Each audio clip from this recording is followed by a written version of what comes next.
What's going on, everybody? Welcome back to the Not a Sheep podcast. My name is Narwhal. I'm here with my buddy Matt. What's up, guys? And we're also joined by Adrian Stresow. Yes, sir. Yes, sir. What's up, guys? What's up, man? Thanks for doing this with us. This is exciting. You know, we've both been listening to you for a long time, so it's cool to finally get to talk to you. Of course, bro. I've been watching. I said this, off air, but you guys are my favorite DIY podcast I've seen so far in the scene. So keep it up. You guys are crazy. I'm honored to be on here. Appreciate that, Sweet. bro. Yeah, thank you. To start it off, what I think is really funny is just a little story I have. So, Matt's been listening to you for like a long time, but he told me about your music like 2 or 3 years ago now. And at the time when I first kind of found out about you, I happened to be living and working in Dallas. Oh, really? And I lived in Frisco, Texas. Okay. And what's funny is like after I moved back to Seattle, I just saw more of your Instagram posts and realized like you're from right around the same area. So like that's crazy. It's just funny because I was like probably driving around like near where you grew up, like listening to your music, having no idea that like you actually live there. How long were you in Frisco? Like you were living there? I worked there for 6 months. That's crazy. That's crazy. What'd you think of it? No, I really liked it. That was right around when what was the album from 2018? It Could Be Worse. What's the name of it? It Could Be Worse. Yeah, It Could Be Worse. Yeah, it was right around Good then. times. Like I think it had come out like a month or so before I like started listening to you, but I just had that on repeat like the whole summer. Yeah, that's And, crazy. That's crazy. yeah. No, I appreciate it, bro. I know Matt's been like a real supporter because, I've been shipping out merch since maybe like 2017 or 16, and I always would write Matt Mogg like probably like at least like 3, 4, 5 times. I was like, damn. I always appreciate it, and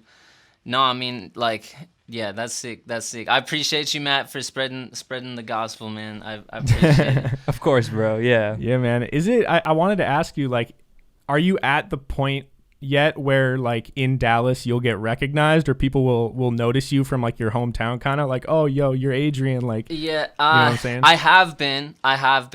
But really, I would say it's more like now. I feel like I have a lot more. The artist underground scene kind of like knows who I am, if anything. You know what I'm saying? I don't think, I don't really know. I don't know if I want to be recognized in my city like that, but it's cool. Like the other artists in Dallas, you know what I'm saying? They see what I'm doing. So, that's enough for me, honestly. Yeah. That's dope. What's the like Dallas music scene kind of like down there? Honestly, it's crazy because, I think I'm the only artist who does what I do in Dallas, and that's not even to like, I think that's, show me if you guys find one, let me know. But it's as far as my exact sound, you know what I'm saying? There's a lot of people like the trap stuff. Shout out my boy Drowsy, Pat Ron. He's a really good rapper out here. My boy Leroyce. I could probably think of like a ton more, but there's just tons of different sounds out here. Ronan. You know what I'm saying? Tons of different sounds out here that, I think Dallas could go up against any other city as far as like, especially with the diversity. I think there's just some real talent here. And so, give it a few years and I think, it's got a lot of potential. Yeah. When you say that you think there's not many people in Dallas doing exactly what you do, how would you what exactly do you feel like you do that's like different than the vibe of like the like other your sound artists in Texas or in Dallas? I would say, a big difference. So, it's so hard because I've had like this, this has been like a thing for me ever since I started really taking music serious. You're sending your music out. You have to explain yourself. That's always kind of been hard for me, but this year I feel like I'm kind of really, and I haven't dropped that much music, but behind the scenes I'm really kind of figuring out the direction I'm going with everything and what I think I do that's good, you know what I'm saying? And so for right now, I would just describe it as, I like to make whatever genre I feel like making, but it has like a hip-hop influence and like a heavy drum trap influence. Okay. And I don't know.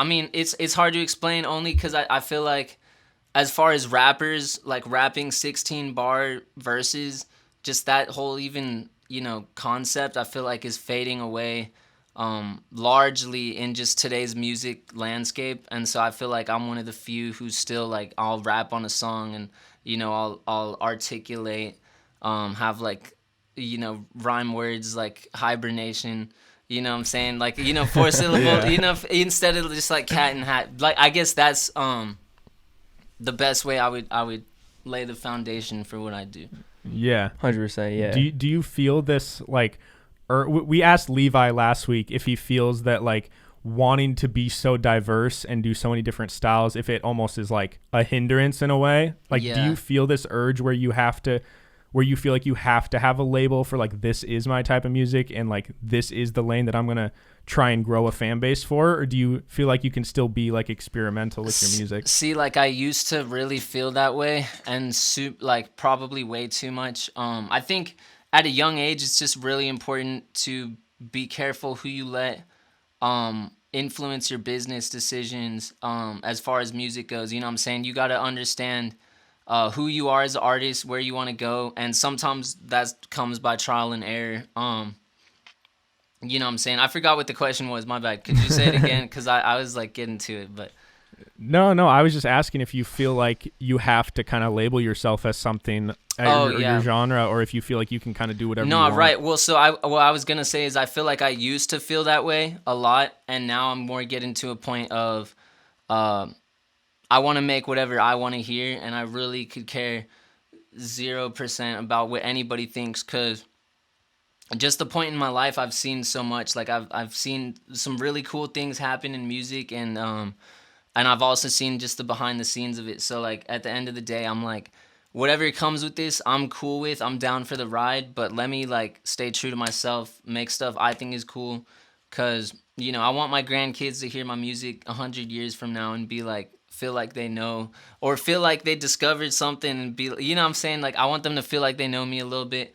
I want to come up with my own sound regardless of if it ever gets big, you know what I'm saying? I think those are important to me for sure. Do you like the aspect of being an independent artist in the sense that like you're in complete control of whatever you do? Yeah. Like, is that, yeah. It's got to be like a rewarding feeling, especially when it finally pays off. Like, you've clearly seen some success with your music. It's gotten to a point where like, you have a good amount of listeners now, and that's probably an amazing feeling knowing that like you're in control of everything. Because I feel like a lot of artists aren't in that position. I think a lot of artists who are independent,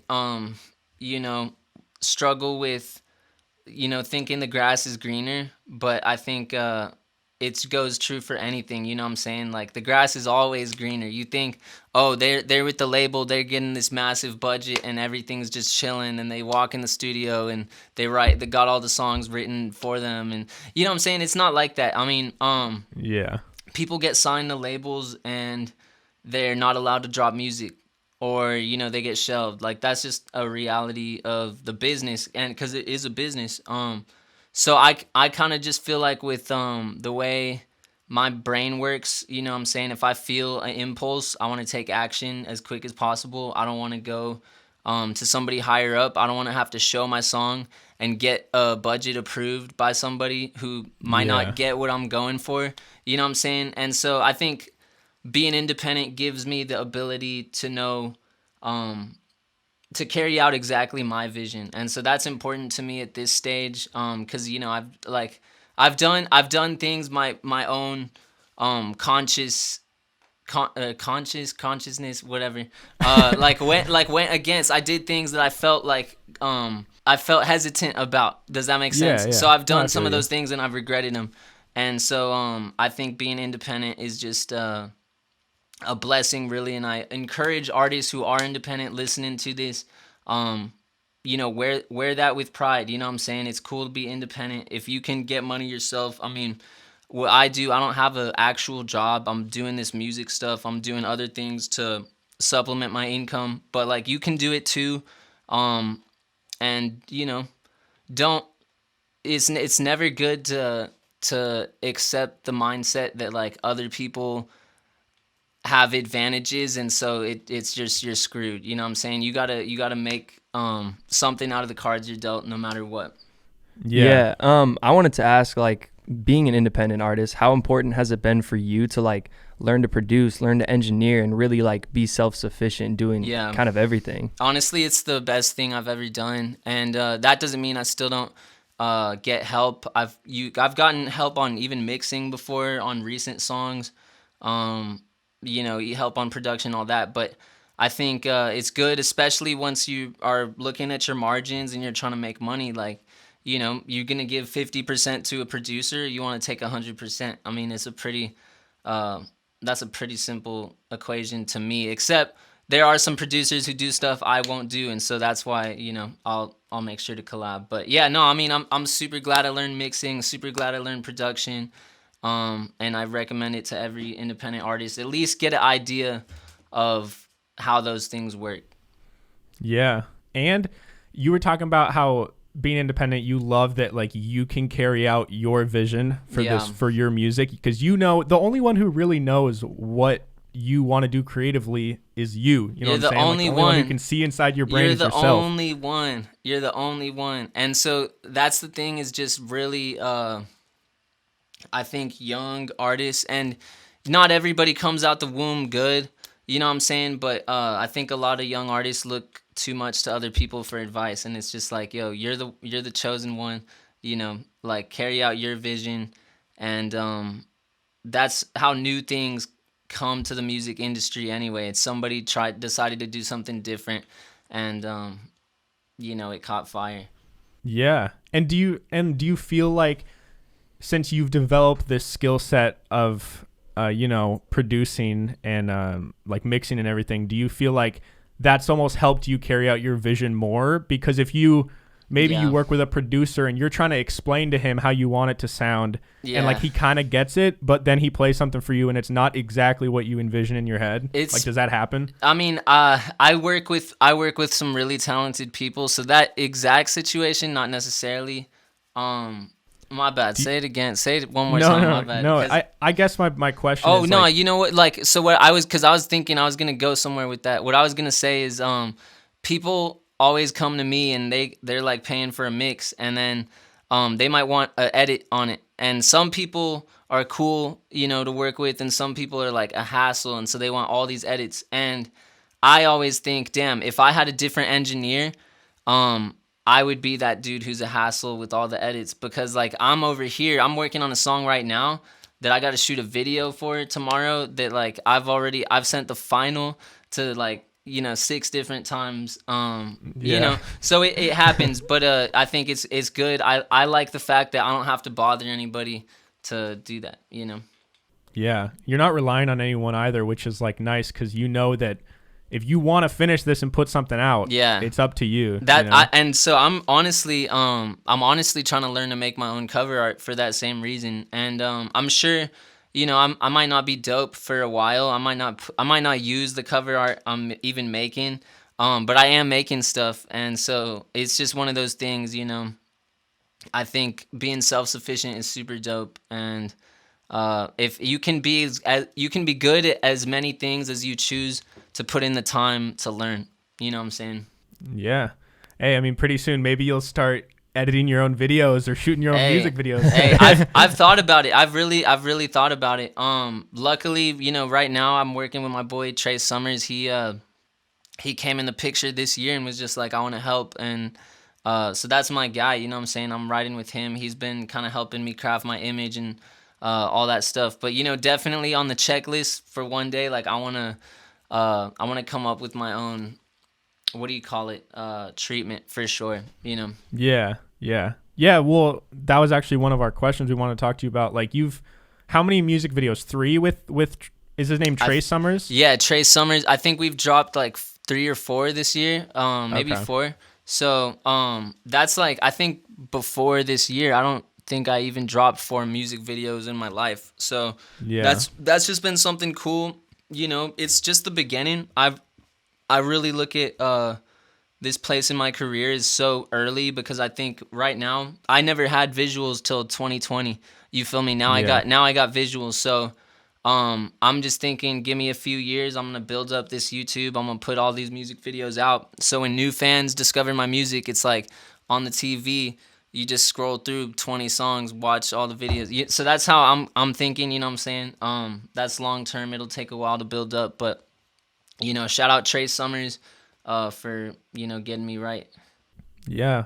Well, I think it's Matt and I have talked about on the show before how huge visuals are, especially nowadays. Like for me, the main reason I became a fan of Futuristic is because he had these really unique videos back in like 2015. Nobody was really doing videos the way he was. Yeah. And I just remember watching like 15 Futuristic videos in a row, and then I was an instant fan. That's so crazy. Like, it's just, I don't know, and just having any sort of visual content, even just for Instagram, like even stuff like podcast clips like this, I just feel like are good to help like get your fans to go from like a fan of your music to like a fan of you as a person. Yeah, they got to get to know who you are. Yeah. That's why I love what y'all are doing. Like for real, y'all got like such a cool platform where I feel like it really takes down that barrier. You know what I'm saying? There's not, you know, I try to come up with different ways to connect to the fans like all the time, but I'm not one of these. TikTok doesn't come natural to me. You know what I'm saying? I like what you guys are doing with kind of the long form talking.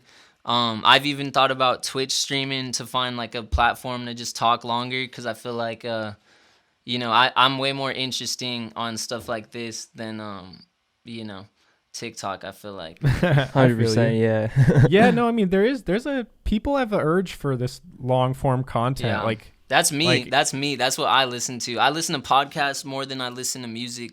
Like these days, as a 22-year-old, that's like how I am, you know? Yeah. Do you feel like you could get into Twitch streaming, or like, because I'm sure you've seen like Kenny Beats and like Illmind. Oh, they're like getting pretty big on Twitch, like producing on there. Do you think that's something that would like you would find fun? I think 100,000% I would find it fun. When it comes to things like that, you know, there's a few things I want to start up. When it comes to stuff like that, really the only obstacle is like just financially being able to make the time to like, you know, go like as hard as I want with some of that stuff. But it's like one day, bro, you know what I'm saying? I just think like I'll be doing a podcast. I'll be talking about football, or I'll be on Twitch playing Madden and like yelling and rage quitting. Like I know there's so much more that I want to do in media, just outside of rap and just entrepreneurship in general. So I think like never rule anything out for me, honestly. You know, you could see me doing anything. Yeah, no, I feel that. I think a lot of us like people who are artists can relate that like, although you're known as you know a music artist right now, like I can't do this shit when I'm 40. Passions. I can't do this when I'm 40. You know what I'm saying? And so you know, hopefully I'm still fresh when I'm 30. I can't guarantee that. You know what I'm saying? I might like be still thinking the clothes that I'm wearing right now are still fresh, and I just don't like get it. That could happen. Yeah. I hope not, but it like I've seen it happen to people. So I'm definitely I want to drop like. For sure, before I die, I'm gonna drop classic albums. I don't think I've dropped some nice stuff. I think I can drop stuff that's better, and I want to drop multiple classic albums. But after I do that, you feel me? Like who knows, bro? You feel me? I might get in. I mean, I could get into so much stuff, honestly. Get into archery, knitting. The possibilities are endless. I'll be around for the fans, like anybody who's still sticking around. You know what I'm saying? But yeah, like I think about how can I make sure my family is set, because you feel me? If I'm not a famous rapper, I still have monetary goals. You feel me? And so I'm still gonna get to a certain point, regardless of how I get there. You feel me? But yeah, I definitely have so many interests, and you know, I'm not done exploring them. Yeah, for sure. One thing I wanted to ask you is like, clearly you've seen a lot of growth in like the last, you know, few years. Yeah. And I'm sure you still have sure you still have places you want to go before you feel like you're like content or feel like you've, you know, reached your goals. Yeah. But the other day I learned about this term called the hedonic treadmill. And basically what it is it's this idea that everyone in their head has these things that they think will make them satisfied or happy, like these goals, that's something they really want. And as soon as they get it, within a few days you realize like, all right, that was kind of cool, but like, what's the next yeah, one? what's the next thing? Yeah. And I was curious, since you're the first artist we've had on that's like has, you know, a pretty substantial fan base, has that happened to you where you like kind of dreamt about, oh, what happens when I get a song that has like, you know, you like chart on 50,000 iTunes, plays yeah. or like, and like, I think the curse about some of that stuff is like, once you do it, then you got to follow it up. Like, cause it's cool, bro. It's cool. But like, you know, it happens to every artist, bro. Lil Nas X, you know, not that he felt like, you know what I'm saying, but when you drop a song that gets that type of love, or you drop a whatever it is, a TikTok, I mean, people are finding this out, you know what I'm saying? You drop anything that gets that type of love, then you got to follow it up after that, or that's what they're looking at you to do. And so, you know, I just told myself, like, this time around, you know, this whole year I've been kind of like less taking a break from waking up and identifying myself as a rapper every single day. You know what I'm saying? And so, my bad. I do this all the time because I got ADD. But what was I just saying? No, my bad. good. I was just talking to you about like, do you ever have that feeling of like you want to reach a goal and then when you reach it, it doesn't feel like So I just satisfying.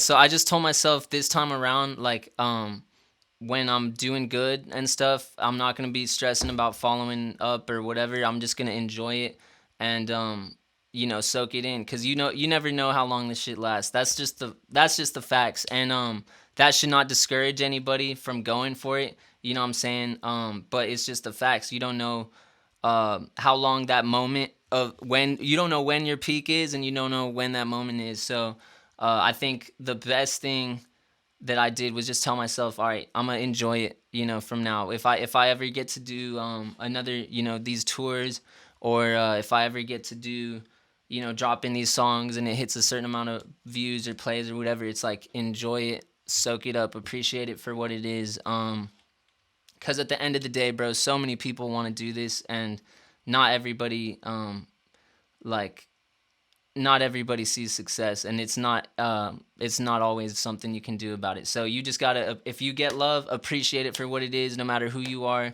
Even if you know, you're getting only a couple hundred plays, if you think you're proud of your shit, you gotta soak up those 100 plays. You know what I'm saying? Because it's all the same. You're getting love on your track. You know what I'm saying? And so, yeah, sorry to ramble, but like, No, that's great. basically my thing about it, is because there's so much. Of course, I get to this point, and there's so much more that I do want to do.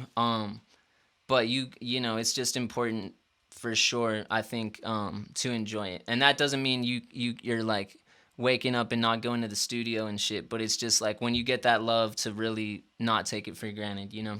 So something you mentioned just a little bit ago was how you were touring, and I was curious, for an artist like you, like of your size, how did COVID affect you, like musically? And because I know for a lot of guys, like, touring is kind of how they make it in the music scene, you know what I mean? Yeah. So that was definitely a thing for me. I mean, I something I really wanted to do this year was throw my first Dallas headline show, because I haven't, I've done tours, you know what I'm saying, and I've done shows in Dallas where I have other artists on the bill, but you know, that was just my big goal. I'm like, how many can I bring out to a show? And then if it's really my show, I got the drummer and the DJ. I was thinking about what a crazy show I could put on. Just because at the end of the day, that's why we do it, man. That makes it all worth it. Those moments, it's worth all the struggle. You know what I'm saying? You're making the song in your bedroom. You finally see it come to life. But for me, man, this year, it was kind of going to be a rebuilding year anyway. I was kind of, you know, I moved back in with my parents just to kind of figure things out, you know, get my money up, get on my feet. So, you know, it was cool. I did tour last fall, but either way, I'm still trying to get more popping online. There's still work to do. So it's kind of a unique situation to be in, for sure. But I looked at it as a blessing, because I'm just like, look, I wasn't going to really, maybe in the fall, this time of the year, I would have been touring, but it wasn't a lock, and I still feel like this gave me an opportunity to really just focus in and work towards my goal as a artist in my career is just to do a headline tour. Like that's like the next thing I got on my list that I'm working towards. So you feel me? It just gives me this time to build up for that, I think. So I look at it as an advantage, honestly.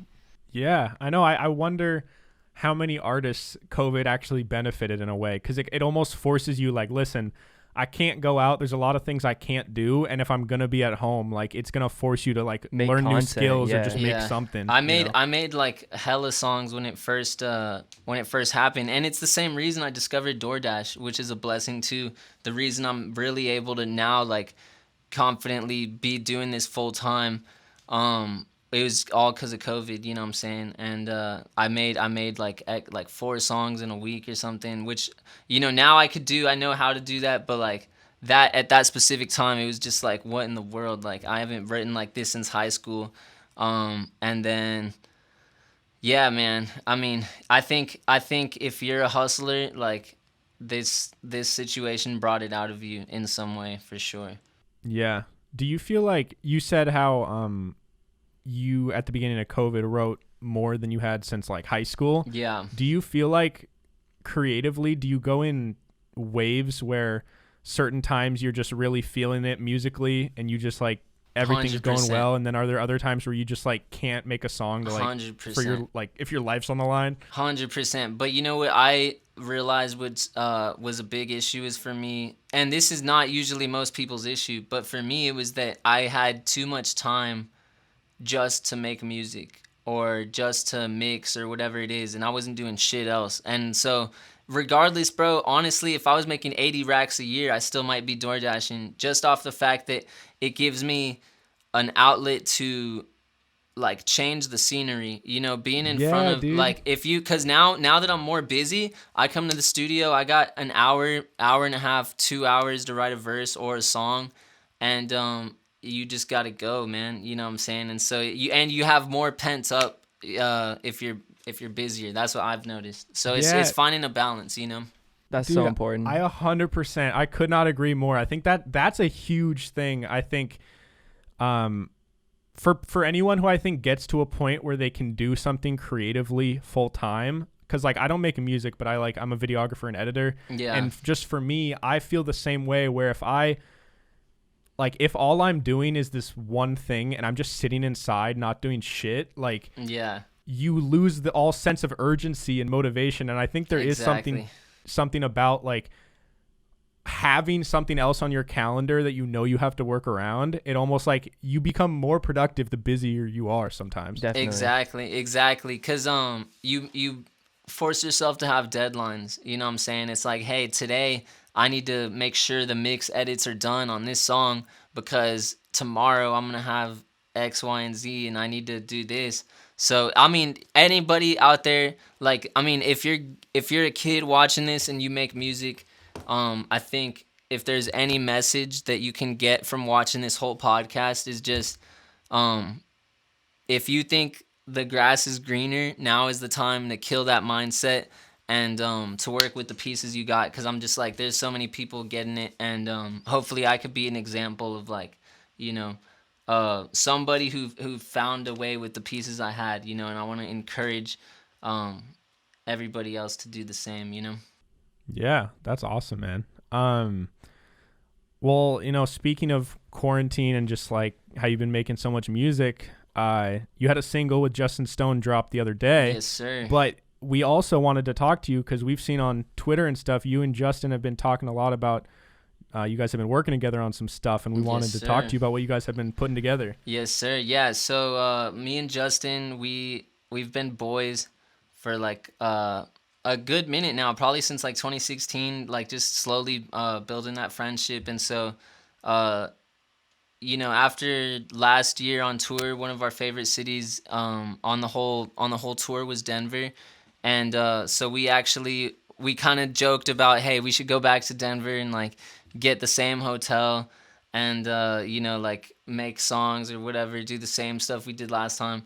And so I was like, cool, like I'm down, but I thought he was joking about it. But then like, you know, a few I think we joked about it the whole summer just because more of like we knew we eventually wanted to find a way to link regardless of COVID. You know, you got those internet friends. You got to find a way at least once this year, you know.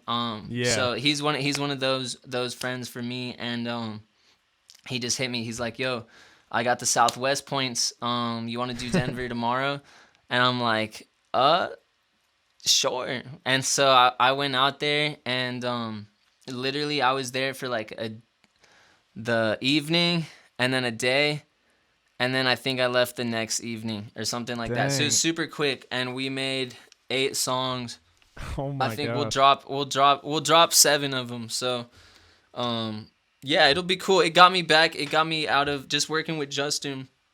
Something super dope about him is just how quick he can write and how like easy it comes to him. I just learned from watching him, like, not to overthink it, you know what I'm saying? And so that's how obviously we made so many songs, but it got me back into like the same writing energy I felt, you know, back in school when I was doing it, which was like, yo, let's find a dope beat that says free on YouTube, and then like let's just come up with the most fire like 16s to it. And so that's kind of what it is. And so I'm excited. We got I guess I can say it on here.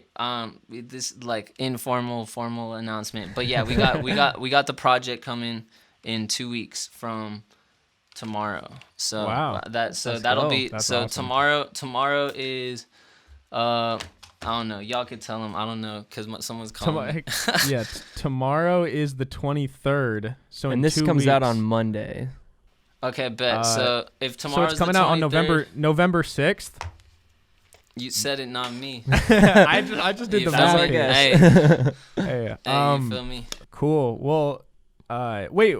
When you guys went to Denver, did you guys like get studio time? Like, did you rent a studio or where'd you record? I brought this. Yeah. So you just in the hotel room? Yeah, That's this. so So dope. what I got, I don't know how well you could see it, but I got this gooseneck Oh thing yeah. that clips to the desk, and so I just clipped that on the desk at the hotel, and we just I just sat there and recorded Justin next to me. It was dope. That's dope though. That's what I love about. Well, like, I mean, I guess all music, but hip hop in particular is like you really can make as much as you want with just a computer and a mic. Yeah, literally all you need, man. I mean, we just brought the computer and the mic, and everybody has YouTube. You know what I'm saying? So like, it's just cool. It's just cool. You know, I just love making music, and it was like another way of making music I hadn't done in a long time. That just like I think is healthy sometimes, just to do some shit for fun. You know? Yeah. Well, you said something that I thought was interesting was you said that Justin and his ability to just write without overthinking things really like helped you out. And that's something that Matt and I both have always admired about Justin's just like career path is his ability to just be so consistent and just put out like just so many songs. Just so many songs that are all like and really high quality. Like, and you don't realize, so you really like start going through, and it's like he hits a certain standard of quality. You could say what you want about Justin, you know, but like he still does hit a certain standard of quality every time. And so like not everybody can do that in the same style as Justin. It's not for everybody, but you know, if you can do it at a certain level and people, it's like worth people's time, then you know that's the best way to go, because it's just like a content age, you know. Yeah, definitely. I mean, and I feel like especially as an artist who's trying to make it, if you're an up and coming artist, I would assume it's going to be easier to make it if you put out more songs than if you're the type of artist who's going to spend 2 years on a project. Yeah, the only way you could do that is if you got like a real budget to push it, which if you work a 9 to 5, that might be the path, genuinely. But you know, it's just you got to think about some of those things, you know. Yeah, I wanted to ask you like because you kind of came up dropping mixtapes, and like it's a little different than like what's crazy is the scene's different than that now. You know, I came up like while they were pre-ordering my first iTunes shit. You know what I'm saying? So it's just crazy. Yeah, that's dope. That's what I was gonna ask, is just like, how would you give advice to an artist now coming up versus like back when you were coming up? Yeah, I mean so when I was coming up, it was like there was a demand so I remember it being like everything was on iTunes, so you had to buy music. And so the appeal was like free music. So people would search for free music and just go on mixtape sites. And that's why, like, it felt, honestly, I was thinking about it today. I thought, damn, it might have been easier as a rapper to make it back then than it is now. That might not be true. But, if I'm an artist today, bro, I'm figuring out TikTok and I'm figuring out Instagram. I'm posting as many videos I can of myself rapping. And this is coming from somebody who doesn't do some of this stuff that I probably should do more. But that's my real advice. You feel me? Like, at the end of the day, I'm doing what comes natural to me. But I know I got to get on TikTok more. So if you know you got the talent and you're like a kid who wants to do it, I would tell everybody get on TikTok and make hella videos. Yeah. That's something that Matt and I have talked about, that like, and even my other buddies that are all trying to make content in some sense. I've like really tried to push this idea that if there's a new trend, whether it's a new app or just like any sort of trend that's gaining traction, even if you think it's stupid, you're doing yourself a disservice to not try and like hop on that just in the small like off chance that you do blow up or something. Yeah, and making it your own. Like, it's not like you have to just throw away all your like what do you want to call it, your artistic integrity to do it. But. Yeah, I think that's a very good point, because it's really just about putting your spin on it. Even like it's just your take on something. Like, if it's a trend, it's a TikTok, whatever, you're giving your reaction. You know what I'm saying? Even if it's a negative reaction, you're giving your take. You have to step to the conversation of, hey, there's this going on. I'm going to do like some joke off this meme or whatever. And that doesn't have to be hopping on a wave. It's just joining and reacting to what culture is reacting to, which anybody could do. Yeah, definitely. Well, speaking of, so you were talking about how when you were coming up, there was this demand for like free music, and that's partly why a lot of these artists gain traction. And for me, the way I found a lot of artists that I listen to now, particularly Justin, I vividly remember there's a YouTube channel called Swaggy Tracks. Yeah. And I found, because Swaggy Tracks would always post these indie artists, like I found Abstract and like Justin both through that site. And I know Matt, how did you find Adrian? Through I think I found you on Rapzilla on the. He's like a blog, day one.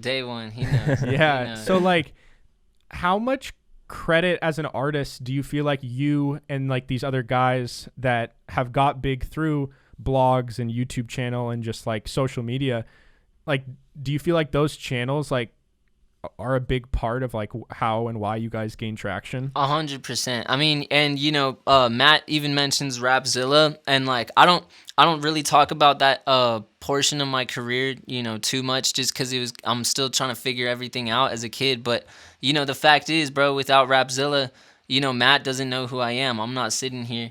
So like, shout out to Rapzilla, shout out to Swaggy Tracks, Promoting Sounds, Ear Milk, any Daily Chiefers, you know what I'm saying? Lyrical Lemonade, even anybody who showed love, that means a lot, because you feel me, as an independent artist, like that's like what you like, that as a you're making the songs in your room, and you're like, am I crazy, or is this as fire as I think it is? And so to get some acknowledgement from like an official platform is dope for any artist. And I wouldn't be where I am today without the combination of all of those different entities supporting my music, along with just the fans. But I think like, for sure, don't choose the attitude that you need blogs to blow up. I'm just saying, thank you very much to the blogs who've helped me get to where I am. You know what I'm saying? Yeah. What was the first song that you ever dropped that really blew up? Was there like a certain night where like one day where like it was the first time you ever went viral? Yeah, it was Vertical, when Jake Paul used it. I remember that in a vlog, and it was like so weird because I didn't know who Jake Paul was until that. But it's like oh, apparently he's like culturally relevant and all this and that, and like he drops my song at the part where he's revealing like the new car or whatever. So like that helped, you know what I'm saying? But yeah, I don't think I'm not like a viral rapper. I always think about that. Like, I've never had a tweet go like crazy. I've never had like, I'm just not that type of artist. I think my fans appreciate when I drop bodies of work more than singles, and so yeah. But Vertical is probably like the biggest like singular moment I think I've had. That's why I decided to do a video, even though it's hella late. I'm like, I know there's some people who will definitely appreciate it. You know. Yeah. That's dope. What was like the first sign of when you started doing music of like, oh, like people are really messing with this? Like this could have been like really early on, like even if it was just like 10 people listen to your song, but what was like the first moment when you realized this is what you want to do? That's a good question. I'm thinking.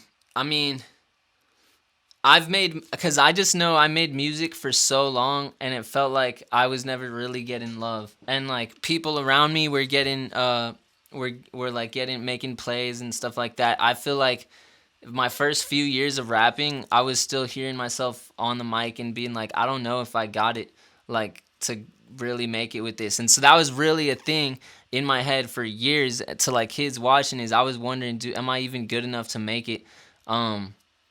Just hearing myself for years. So I forgot where I was going with that. My bad. But no, you're good. But you're good. No, he was just well, did you have like any particular moment where you like knew, was there like, a music is the particular thing you want to project or something you put out? Yeah, like, yeah. So I guess when it got serious, it was At Least I Tried, for sure. I think that was when I made the decision consciously. And yeah, so like, I mean, I went all this time not knowing, can I make music, all this. One day I just made the decision and said, I'm going to drop out of college and see what happens and chase my dreams. And that's when everybody took me serious. And like that's literally like how it happened. And so not telling everybody to drop out of school, but like I did that and they're like, damn, this dude must be crazy enough to think he can do it. Maybe he can, you know what I'm saying? And so I think that's like when that was the beginning, was me making the conscious decision that like I wanted to be taken serious, honestly, you know? Yeah. That's no, dope. I think that's a huge thing, is just deciding. Yeah. Like, I feel like so many people want to do something, but they won't let themselves they don't even want themselves to believe that that's really what they want. and you're like caught in the middle. Bro, and the thing that you like, if you want to succeed, you have to fail. And so you can't be scared of failure if you want to succeed. That's just bottom line. You can't succeed in rap. Like I could have never succeeded or done seen some of the success that I've had if I told myself, I'm probably going to sound bad on the mic. I don't want to try it. You always got to try it. You got to find out. It's okay to suck, but it's not okay to not try. And so, Yeah. you know, on here, I just feel like I'm talking, you know, I really feel like, and I really feel like so many of my supporters and fans are also artists. And so, like, when I'm on stuff like this, I really just feel like I'm speaking to those kids. That's why I always go back to some of those points. But yeah, man, I love getting the chance to be able to like share, you know, some of my side of things, you know. Yeah. Yeah. No, I think people really appreciate this. Like for me, this sounds corny, but I love watching podcasts and interviews, and Yeah. I actually have a few clips of interviews with J. Cole, and also clips of J. Cole like talking on stage at his concerts, and like I have them saved on my computer at all times, because like those are the clips that literally motivated me to do anything creative that I wanted to do. And like they're just random little snippets from his concerts or from interviews. I got you though. I do the same. Like even if it's like something not even related, like a football interview, and he says like a quote that I feel like correlates with me in my life situation, I screen record it and save it. Cause like Joe Rogan podcast with Travis Barker, I got like some of that like saved. Yeah, you know, there's dude. just it's like there's a lot of you know, it's important to fill your brain with the right messaging. You know what I'm saying? If you're an artist, there's gonna be a lot of people telling you you can't do this shit.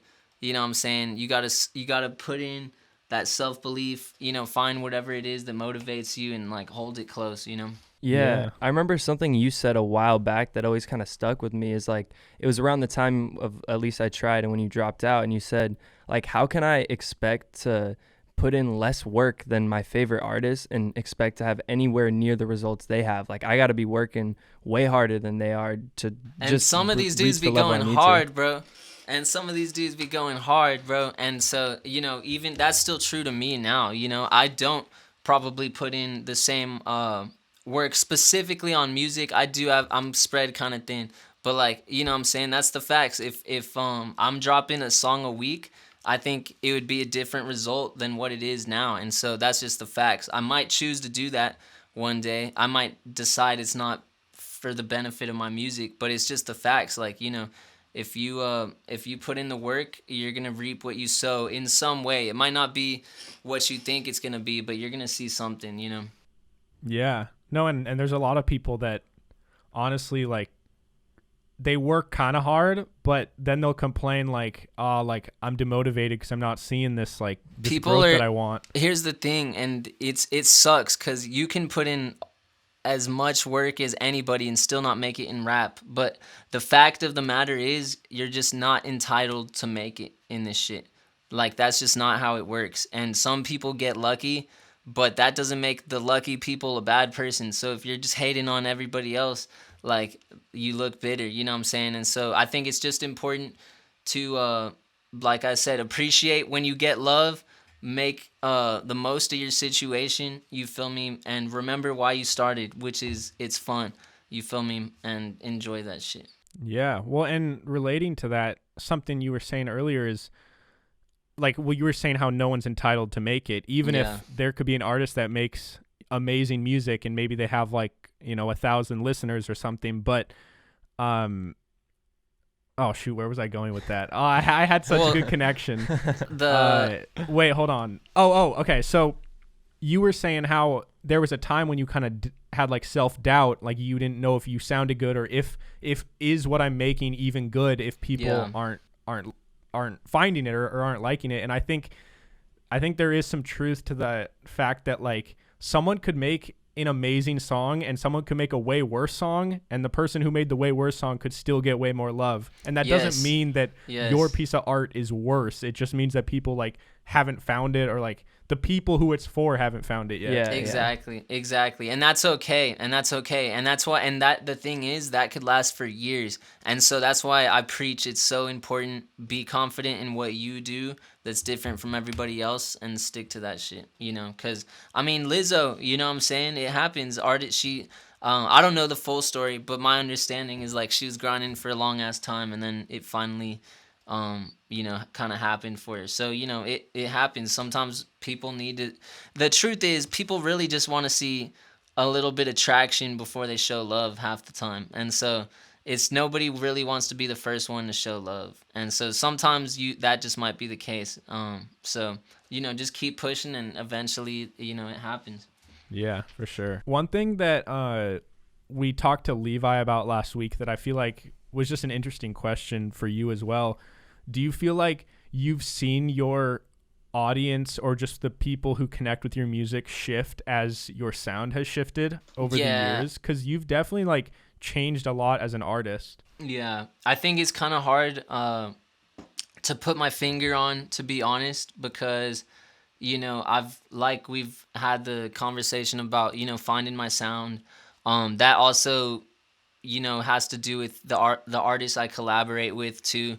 And then the fans that I choose to target. And so, in the midst of finding all those things, like, it's hard to, until you find one of those pieces, until you find, you know, the sound and some of those foundational pieces, you can't really, be thinking about the target audience too much. So I definitely think it's shifted for sure. Do I think, I really honestly feel like it's kind of weird because of the fact I've been making music for so long. There's these people who have an attachment, like nostalgia attached to music of mine from like when I'm super young that has nothing to do with my sound or anything. So they got this nostalgia and they're a fan, they're watching, but they might not like exactly what I'm doing.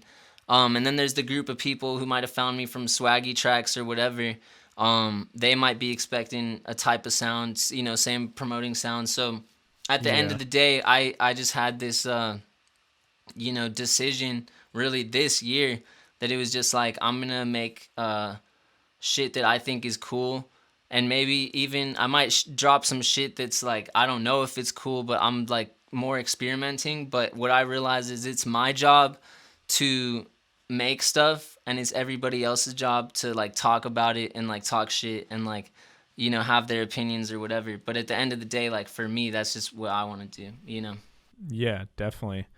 I've noticed that a lot of your projects in recent years, there's not a whole bunch of features. Yeah. And I believe you've said in the past, like, You're not big on like even especially like doing paid features and stuff like that. Yeah. Like that's not your thing. Yeah, not really. I mean, at the end of the day, it's like because of the fact that I still feel like I'm trying to find that core audience and I'm trying to do this and that. And it's crazy to say as an artist who, people might have been listening to for 6 years. Like, I mean, that's a lot, but that's how I feel is I'm at the beginning stages. And so, you feel me? Like, it just is what it is. People are gonna think what they want and want you to go a certain way. But, yeah, it's just like I'm really on my whole own shit now, if that makes sense, Yeah. So do you feel like if you had, do you just prefer making music just solo just because it's your vision and you can feel like you can carry that out better? Or Solo is as like an artist. Well, I think it's still just part of like the getting to like the destination, you know what I'm saying? So I think I'm building,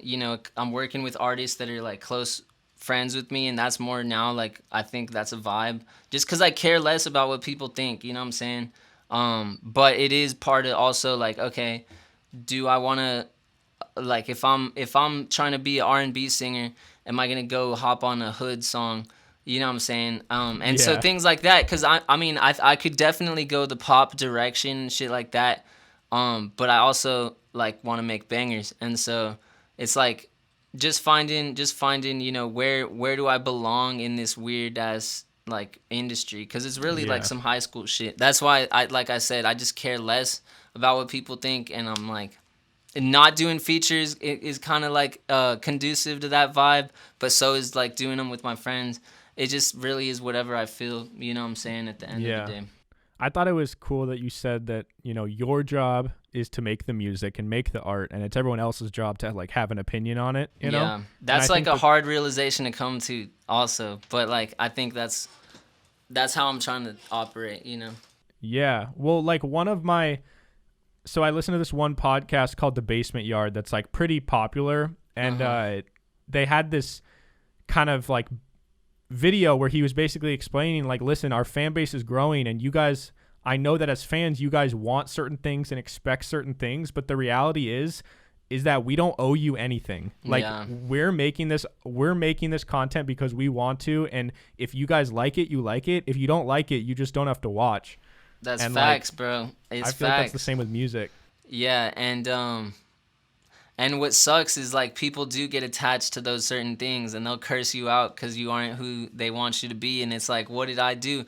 That it's just part of what comes with the territory, But I think it's it's just a crazy world, man. We live in a content age, so people who are like fans of an artist, feel like they deserve whether it's a reply back or whatever. I think it's cool. I want to reply to all my fans, anyone supporting. I mean, I use the term fans. Of course, I look at everybody who supports my music as an equal, but you know what I'm saying? It's just, I forget where I'm going with this point, but, my bad, I don't know where I was going either, to be honest bad, with you.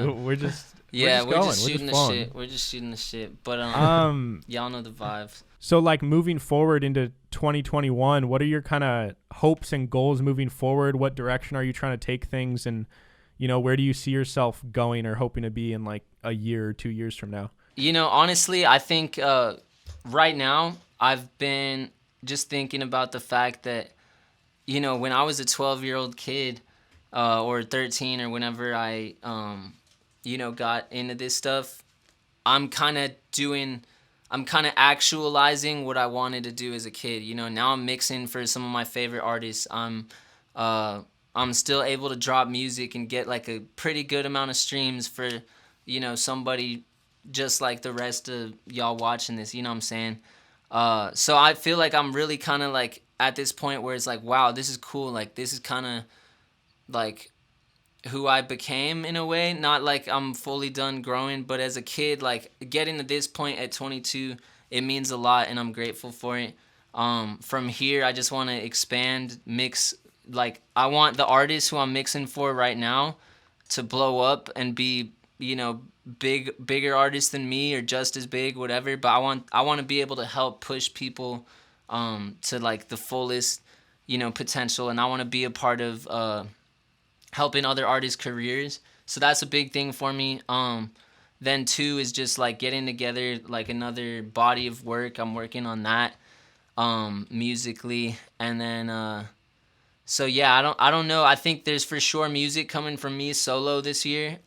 It won't be a ton, but I'll definitely drop something. And then next year it's just gonna get scary. That's all. go. That's all I can say. Do you feel like you enjoy the behind the scenes aspects of music as much as you do as like being, Adrian Stresow, like the rapper? Yeah. Do you enjoy, mixing for other artists, helping other artists like put out songs? Or do you favor one over the other, or no? I think I for sure favor my own music in the aspect that like if I have mixes to do on a day and I'm sitting in front of my computer, I'd much rather open up some new shit and just loop like a sample and start making a beat. Like that's like where my instinct goes. That's what I find fun, is just making shit from scratch. But to work with a dope ass artist really will change your mindset on mixing. It's not just like, remove 100 hertz and like it's actually fun when you work with artists that you like. And so that took me a long time to get to as well, but I've been mixing since I was in sophomore year of high school. Now it's actually artists I like. That makes it way more fun. So if I'm able to do it for dope ass artists, like I don't really care, honestly. But that's why I do like making my own music, because regardless, like I can make some shit that I think is cool. And as far as the business, the industry, I'm gonna go where it takes me. You feel me? Like if God shows me that I'm needed more as an engineer for like somebody I believe in, you feel me? I'm gonna do it. But I feel like as an artist, it's just impossible for me not to want to make my own shit. You feel me? Definitely, yeah. Well, we talked with our buddy Keezy, and he was saying like if you're trying to make it in the hip hop scene, there's a lot of other avenues that you can make a substantial income. Like you don't just have to be a rapper. Like if you can learn how to do other skill sets like you have and like Matt has as well, there's other ways to make money other than just like with your own name, Yeah, exactly. I think it's super cool when I see artists branch out into just other stuff, like the Travis Scott burger. I'm like, I don't know if I'll ever be as big as Travis Scott, but if I do, that's the type of shit I want to be doing. I want to collab with McDonald's. I want to collab, like get your foot in other stuff. It's just cool. But obviously that's at like a huge scale, but y'all know what I'm saying. Did you try the Travis Scott burger? I didn't. I wanted to. I should have, but it's like $6 and like I can get the cheeseburger for 99 cents. So hell yeah. When I go it's like I go $6. to McDonald's. That's like a DoorDash order right there. Bro, come on. So I go to McDonald's, and every time I go, I get 3 of those $1 cheeseburgers, because that's like a half a day's worth of food, and it's like horrible for you, but like, you feel me? No, I feel you, That's dude. a move, It's the though. rapper budget. Yeah. It's the rapper budget. You feel me? Yeah, man. Honestly, I've never been able to be the guy where like I'll go to McDonald's and get like a deluxe item that's like $8. Like a number meal type yeah, thing. like I don't get a meal. I'm just gonna get like 3 things off the dollar menu and then maybe like another like a side of fries. Yeah. No, I don't know. shout out to Justin on tour. He paid for like all my food, like, and we're just going out like the whole tour. So that was when I discovered the dollar menu at McDonald's. You feel me? And there's so much good stuff on there, actually. Yeah. You feel me? Like, you'd be surprised. So you feel me? If you got to make the money stretch, McDonald's, it might be the place to do it. But you might get a heart attack. But but the money gonna last you longer. Yeah, for sure. When you were on tour, it was a tour with Justin the whole time, right? It's Justin's tour, and he basically called me up like 2 weeks before and was like, you wanna hop on? I'm like, sure. So I got to open up for him in every city, and that was a huge blessing. Yeah, that was dope. I got to see you guys perform when you were in Phoenix, and it Yes, was a really sir. great show. No, and I was super sick for that one too. That was funny. Good times there. Good Wait, you were times. sick? Yeah, so that's the crazy part is like Justin got sick the week before tour. And so like I don't think anything of it. I know traveling, like that's kind of what happened, so I'm like sort of preparing myself, but in my mind I didn't like take it that serious. I get there third day, like I'm already sick, and so I had a cold, and it lasted a week. Phoenix was like 4 days into that cold, and it was still lasting. And I'm drinking Mucinex or whatever, and it's making me want to barf. But like I mean, yeah, it's like I said, it's shit that you find once you're behind the curtain. And all that to say though, I got sick twice on tour. I'm sick like 2 weeks out of the month, which is ridiculous. But you know, coming home after that is not what I remember at all. It's the moments with the supporters across the nation. You feel me? The times with my friends on the road, Justin. You know, so all that to say, you feel me? Getting sick on tour is hella worth it. Yeah. Don't make it sound like I'm complaining. The road life is so hard. Like I'll take it any day. Yeah, man. No, I mean, I'm definitely excited whenever things go back to normal. Whenever you go on tour again, you know, Yes, sir. we gotta pop up yeah, Matt and I somewhere. gotta go see you, whether it's in Seattle or whether it's in, you know, Phoenix again or somewhere. We gotta go. I gotta see make you it live. happen, bro. I'm gonna find a way. That's what I do know. I really be just speaking it. I'm saying I'm going on tour when COVID's over. There's not a specific plan. I'm gonna be transparent, but I just feel like it's gonna happen. I'm not worried. So we gonna make it happen. Yeah, for 100%. sure, man. Well, we're excited, and you know, Matt and I are definitely excited for your upcoming music, especially in Hell yeah. less than 2 weeks now from when this Yes, episode sir. drops.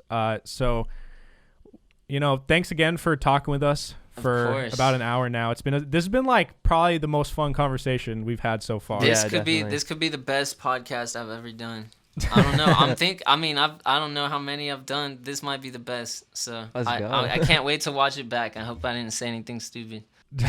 No, man. Yeah, thank you for doing this. This was awesome. And, you know, we just really appreciate, you know, an artist like you willing to talk with us, because that's, I mean, I know you can relate, and I'm sure that's Yeah. why you like to probably help smaller course. artists, is like, you know what it's like. Yeah. You know? No, I'm gonna be sharing this for sure. Like I said, you guys are killing it. Keep doing this shit. I want to see where this goes in a few years. I know what you guys are building. This is like so early in it for it to be this dope that I just know you guys got a bright future. So I'll be watching no matter what you guys do after this. Appreciate Thank you. that, bro. Yeah, thank you, man. Where can the people follow you and follow your journey if they want to check out your music and your socials? Yeah, I'm on Twitter at Adrian Stresow, Instagram at Adrian Stresow.